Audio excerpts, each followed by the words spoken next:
Aceh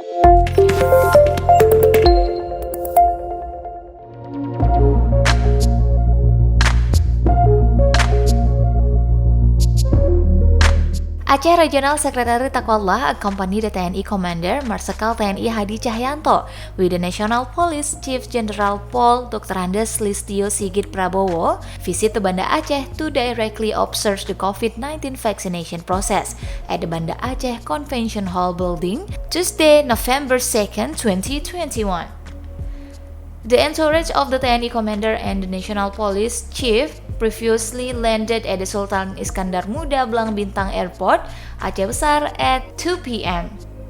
The building was filled with residents who were queuing for the COVID-19 vaccination. Among the residents, there are also high school students.